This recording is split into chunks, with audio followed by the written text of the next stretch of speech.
சிறகடி காசு இன்னைக்கு episode promo ஒன்ல பார்த்தீங்க அப்படின்னா, ரோஹிணி வந்து பார்வதி வீட்டுக்கு போயிருப்பாங்க. அங்கே போயிட்டு பார்வதி கிட்ட ரோஹிணி வந்து இந்த மாதிரி எங்கள் வீட்டில் ஒரே பிரச்சனையாக இருக்கு ஆண்டி. இந்த பணம் வந்து திருட்டு போனதுலேருந்து ஒரே பிரச்சனையாக இருக்குது. இந்த பிரச்சனையை வந்து சரி பண்ணுறதுக்கு தான் நான் ஒரு ஐடியாவை யோசிச்சு இங்கே வந்திருக்கேன் அப்படின்னு சொல்கிறாங்க. உடனே பார்வதி, இந்த பிரச்சனையை சரி பண்ணுறதுக்கு நம்ம என்னமா பண்ண முடியும்? என்னால் தான் என்ன பண்ண முடியும், இல்லை உன்னால தான் என்ன பண்ண முடியும் அப்படின்னு கேட்குறாங்க.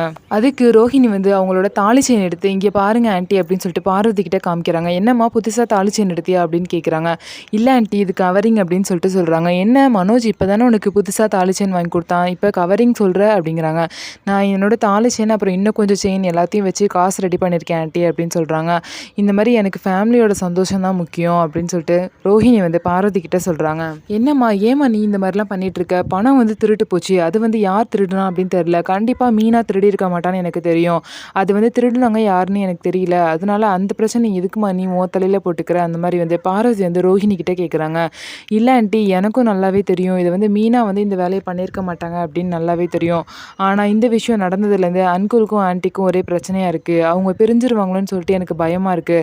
அதனால தான் எனக்கு என்னோட நகையை விட என்னோட ஃபேமிலியோட சந்தோஷம் தான் முக்கியம் அப்படின்னு சொல்லிட்டு ரோஹிணி வந்து பார்வதி கிட்ட சொல்லுவாங்க. இதை கேட்ட பார்வதி, அப்பா நீ என்னம்மா இப்படி ஒரு மருமகளாக இருக்க? உன்ன மாதிரி ஒரு மருமக தாம்மா எனக்கு வேணும். என் மருமகளும் இருக்காளே, என் பையனை கூட்டிகிட்டு போயிட்டாமா. நீ ஏன்னா ஃபேமிலியோட சந்தோஷம் தான் முக்கியம் அப்படின்னு சொல்லிட்டு இவ்வளவும் பண்ணுற அப்படின்னு சொல்லிட்டு ரோஹிணி வந்து பாராட்டுற மாதிரி பார்வதி வந்து பேசுவாங்க. அடுத்த ஜென்மத்திலேயாவது இந்த மாதிரி ஒரு மருமக எனக்கு வேணுமா அப்படின்னு சொல்லிட்டு ரோஹிணியை பார்த்து பார்வதி வந்து சொல்லுவாங்க.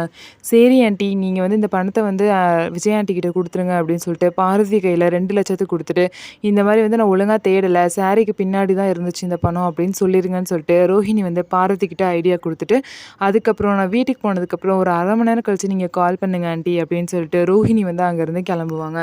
இதுதான் இன்னைக்கு எபிசோட் ப்ரோமோ 1ல நடந்த விஷயம். நம்மளோட வீடியோ உங்களுக்கு பிடிச்சிருந்தா நம்ம வீடியோவை லைக் பண்ணிக்கோங்க. அதுக்கப்புறம் நம்மளோட சேனலை சப்ஸ்கிரைப் பண்ணிக்கோங்க.